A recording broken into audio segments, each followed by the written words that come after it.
ନାହିଁ ଯୀଶୁଙ୍କୁ ତ ଆଉ ଛାଡ଼ିବିନି ମୁଁ। ଆଉ ପ୍ରଭୁଙ୍କ ପାଇଁ ମୁଁ ତାଡ଼ନା ପାଇଲେ ବାକ୍ୟରେ ବି ଅଛି ନା, ପ୍ରଭୁଙ୍କ ପାଇଁ ଯିଏ ତାଡ଼ନା ପାଇବ ସେ ଧନ୍ୟ।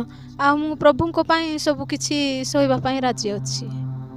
ଆଉ ମୁଁ ତ ଜାଣିଛି ପ୍ରଭୁ ଯିଏ ଖ୍ରୀଷ୍ଟିଆନ ହୁଏ ସେ ତାଡ଼ନା ପାଇବ ଆଉ ଦୁଃଖ ଆସିବ ତା ଜୀବନରେ, କିନ୍ତୁ ମୁଁ କାହିଁକି ବିଚଳିତ ହେବି? ମୋ ସହିତ ମୋ ପ୍ରଭୁ ଅଛନ୍ତି, ସେ ମୋତେ ସବୁ କିଛି ଯୋଗାଇ ଦେଉଛନ୍ତି। ଆଉ ମୁଁ ବିଚଳିତ ହୋଇକି କାହିଁକି ଏପଟରୁ ସେପଟକୁ ହେବି?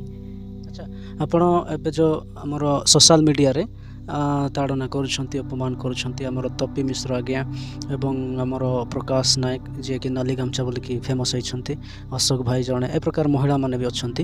ହେଲେ ସେମାନେ ଯେଉଁ କହୁଛନ୍ତି ସେମାନଙ୍କୁ ଆପଣ କ'ଣ ଉତ୍ତର ଦେବା ପାଇଁ ଚାହୁଁଛନ୍ତି? ମାନେ ଖ୍ରୀଷ୍ଟିଆନ ମାନେ ଯାହାର ସନ୍ତାନ ଏ ପ୍ରକାର ଅନେକ ସେମାନେ କହୁଛନ୍ତି, ସେମାନଙ୍କୁ ଆପଣ କ'ଣ କହିବା ପାଇଁ ଚାହାନ୍ତି?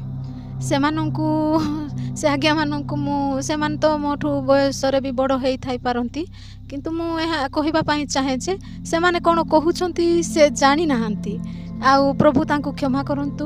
ଆଉ ପ୍ରଭୁ ତାଙ୍କ ଜୀବନରେ ନୂତନ ମାନେ କଥା କହି ତାଙ୍କ ଜୀବନକୁ ପରିବର୍ତ୍ତନ କରିକି ସେମାନେ ପ୍ରଭୁଙ୍କୁ ଜାଣନ୍ତୁ, ସେଇଟା ମୁଁ ଚାହେଁ।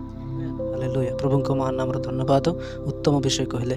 ତ ଦିଦି ଆପଣ ସମୟ କାଢ଼ିକି ଆଉ ଆମ ଚ୍ୟାନେଲରେ ଦର୍ଶକମାନଙ୍କ ନିକଟରେ ଆପଣଙ୍କର ସାକ୍ଷ୍ୟ ଦେଇଥିବାରୁ ଆପଣଙ୍କୁ ବିଶେଷ ଧନ୍ୟବାଦ ଏବଂ ପ୍ରଭୁ ଆପଣଙ୍କୁ ଆଶୀର୍ବାଦ କରନ୍ତୁ।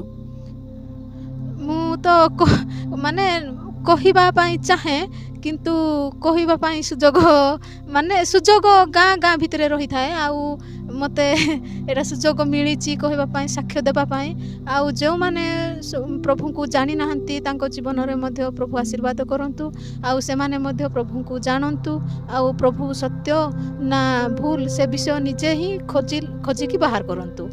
ଏତିକି ହିଁ କହିବା ପାଇଁ ଚାହେଁ। ମୁଁ ଧନ୍ୟବାଦ ଦେବି ସେମାନଙ୍କୁ ମଧ୍ୟ।